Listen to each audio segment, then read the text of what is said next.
सावगारि नों गोसो एलबामनि सावगारि नों गोसो एलबामनि अनसुलि महर नोंनि गलाप बिबारनि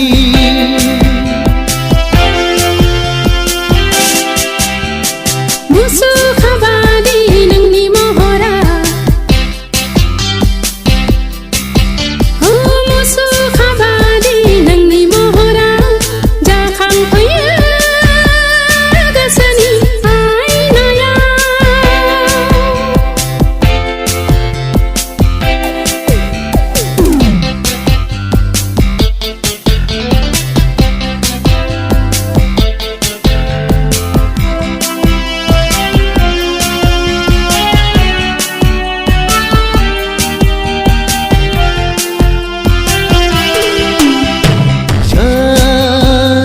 अनसुलि बिमाया सोरजियामोन सोंगौ मोनजावलिया गोसोआ थायो मानो नों गोसो दरसियै फोरमायहर नों दाउ मैनानि रैसुमै गारांजों अनसुलि गोसोआ सोरजियामोन मोनथिनो हास्थायो बायलं गोसोआव सिमां मोथां गेलेफैयो नों आंगो अनसुलिनि महर जानानै सावगारि नों गोसो एलबामनि सावगारि नों गोसो एलबामनि अनसुलि महर नोंनि गलाप बिबारनि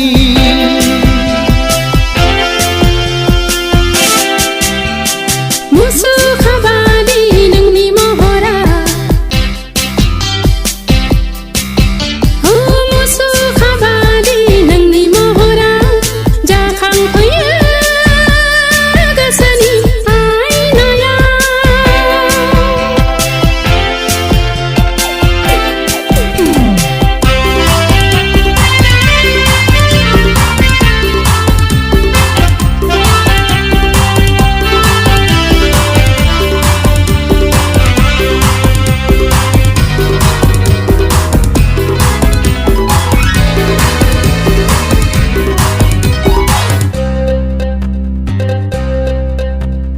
बोजबना लागोनां गोरबो बिखाजों रैसुमै गारांजों नोंनि फोरमायनायखौ मोगथां जिउआव मोननो हास्थायनानै सान हर सान्दुं अखा बावगोमालाङो अरायबो हास्थायो नों अनसुलाखौ आंगोजोंनि जोहोलाव महरै माब्लादि जाफुंगोन आंनि बे गोसोनि लुबैनाय हास्थायनाया सावगारि नङा नों आंनि जिउनि अनजालिसो मुसुखा नङा नों आंनि गोरबोनि अनजालुसो सावगारि नों गोसो एलबामनि सावगारि नों गोसो एलबामनि अनसुलि महर नोंनि गलाप बिबारनि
गोसो आंनि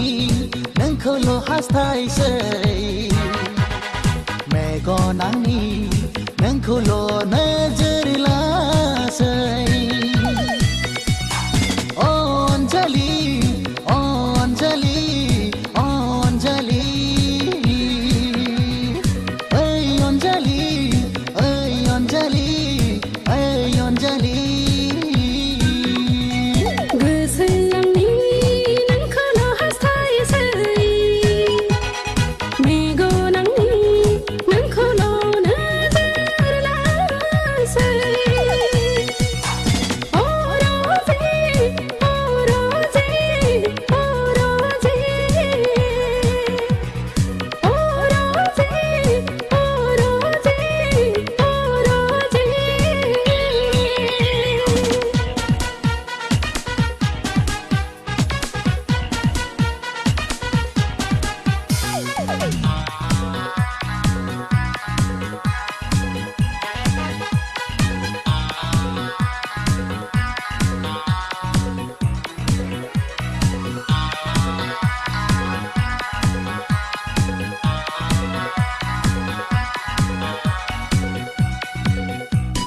नोंखौ नुब्लाथाय बे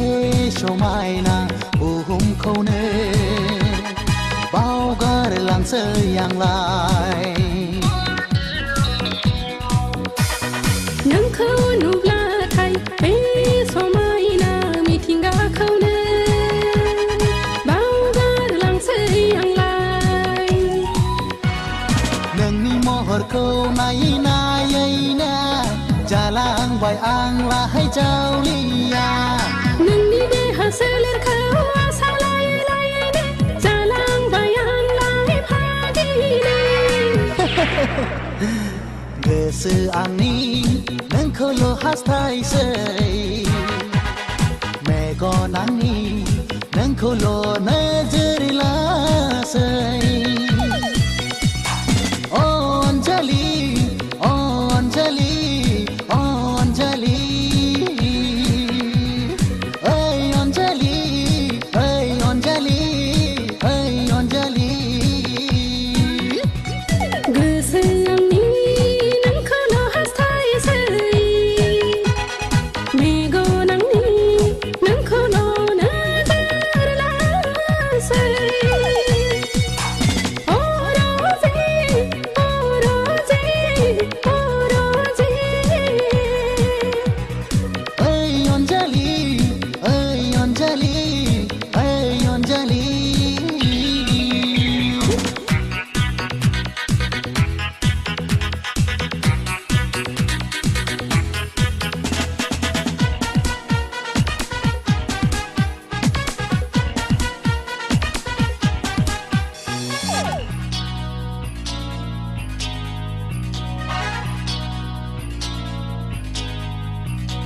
आंनि बे गोसोनि बेमार आजारखौ गोसो फाहामगिरि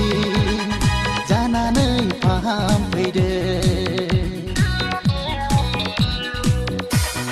नों आंनि बे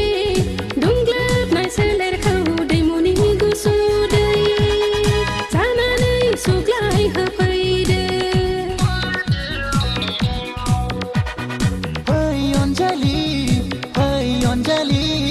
फै अनजालि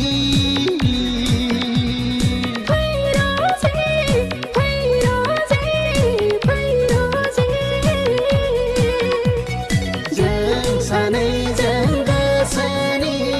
हास्थायनायखौ जाफुंहो दिनै जों सानैजों गोसोनि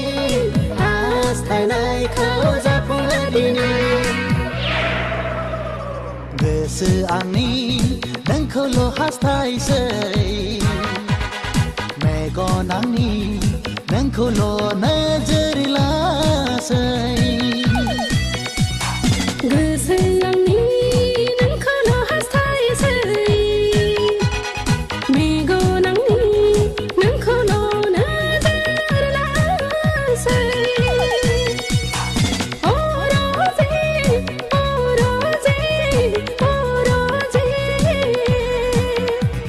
अ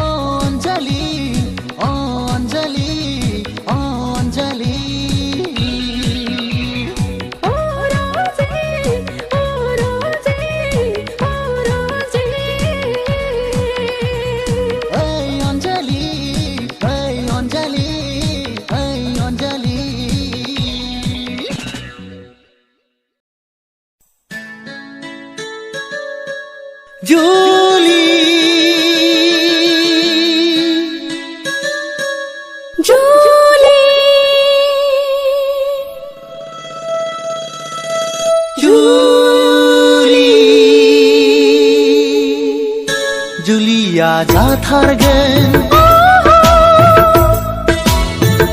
नोंजोंनो आंजोंनो जुलिया जाथारगोन नोंजोंनो आंजोंनो जेबोला सफैफिनगोन आं बड'लेण्ड रायजोआव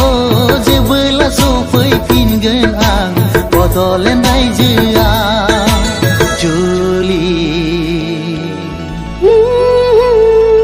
जुलिया जाथारगोन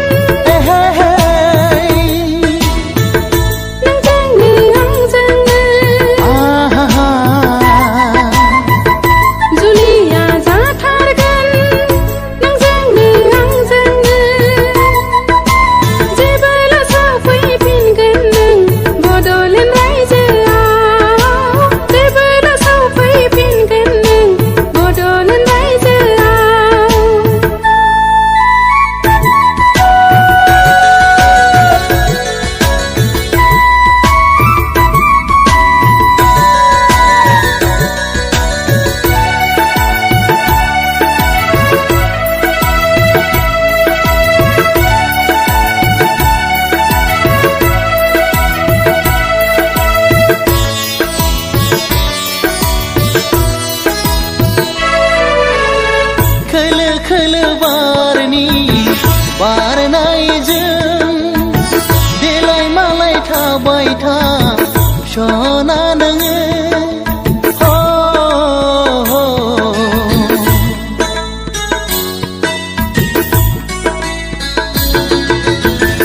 खोलो खोलो बारनि बारनायजों देलाय मालाय थाबाय था सना नोङो मिथिंगा बिखाजों गोरोबनानै खोलो खोलो बारनि बारनायजों आलो आलो फरायबाय थाहै अनजालुनो आंखौनो गोसोखाङै खाङै थांखिखौ गोसो होयै होयै जुलिया जाथारगोन नोंजोंनो आंजोंनो जुलिया जाथारगोन नोंजोंनो आंजोंनो जेबोला सफैफिनगोन आं बड'लेण्ड रायजोआव जेबोला सफैफिनगोन आं बड'लेण्ड रायजोआव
आं नोंखौ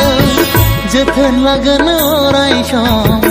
आलो आलो सानैजों जुरमुरायजो जागोन सानैजों जुरमुरायजो जागोन जुलिया जाथारगोन नोंजोंनो आंजोंनो जुलिया जाथारगोन नोंजोंनो आंजोंनो जेबोला सफैफिनगोन आं बड'लेण्ड रायजोआव जेबोला सफैफिनगोन आं बड'लेण्ड रायजोआव जुलि जुलि जुलि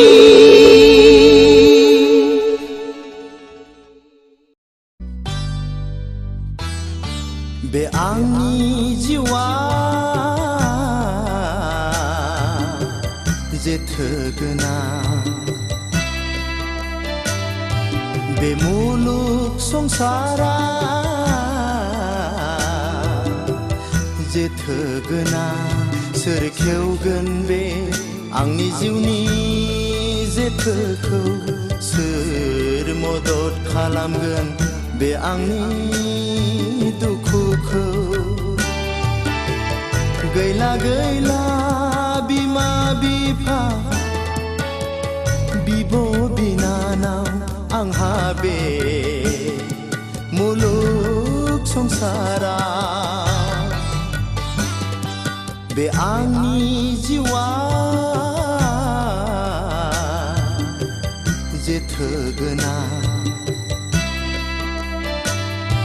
बे मुलुग संसारा जेथो गोनां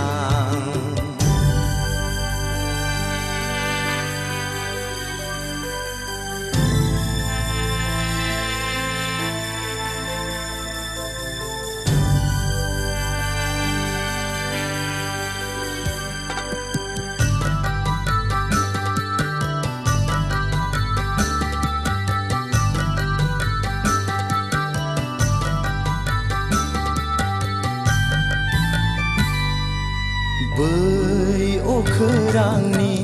गोसोम जोमै दखरसेयाबो हायाखिसै अखा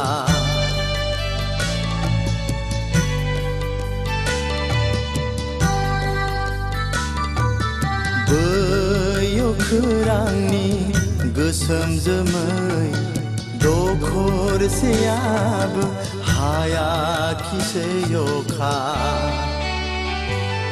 आंनि गोसोनि मिजिंआबो जाफुङाखिसै आय' हाबाब समनि दाहारा मादि मैया बे आंनि जिउआ जेथो गोनां बे मुलुग संसारा जेथो गोनां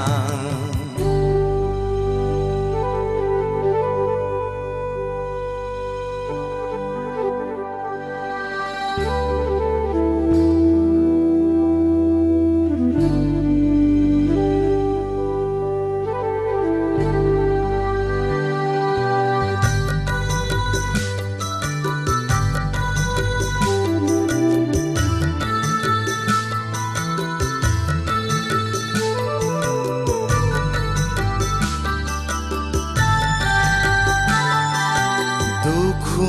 मोनो हांमा थायो गोसो गोरबोनि दुखुनि मोदैया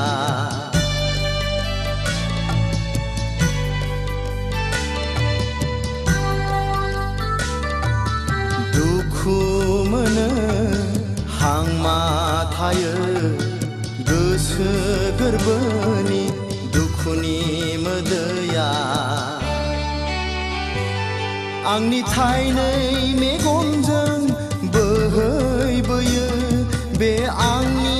जिउनि गारबोनाय दैथुनफोरखौ गोसोखाङोब्ला बे आंनि जिउआ जेथो गोनां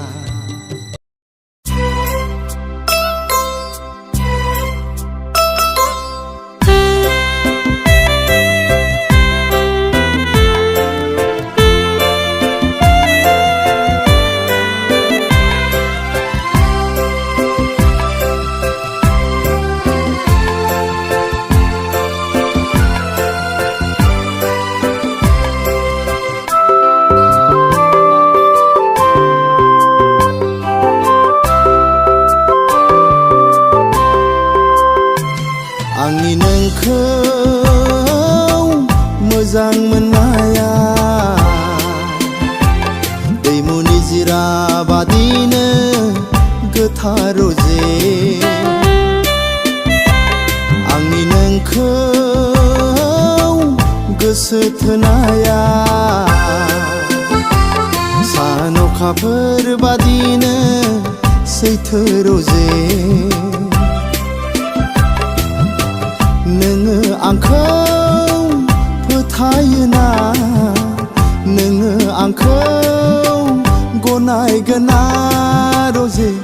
आंनि नोंखौ मोजां मोननाया दैमु निजिरा बादिनो गोथार रजे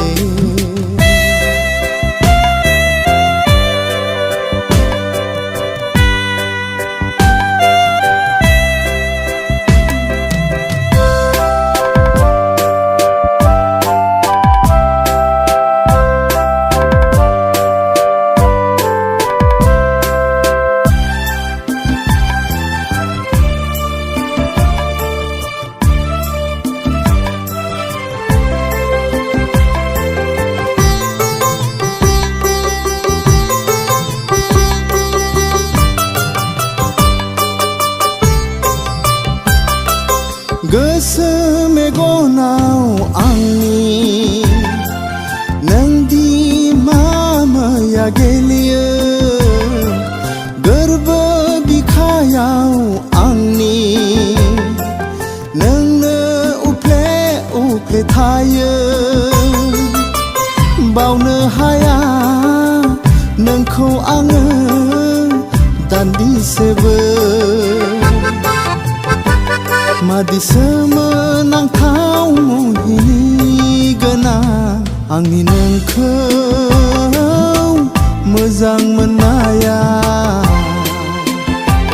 दैमु निजिरा बादिनो गोथार रजे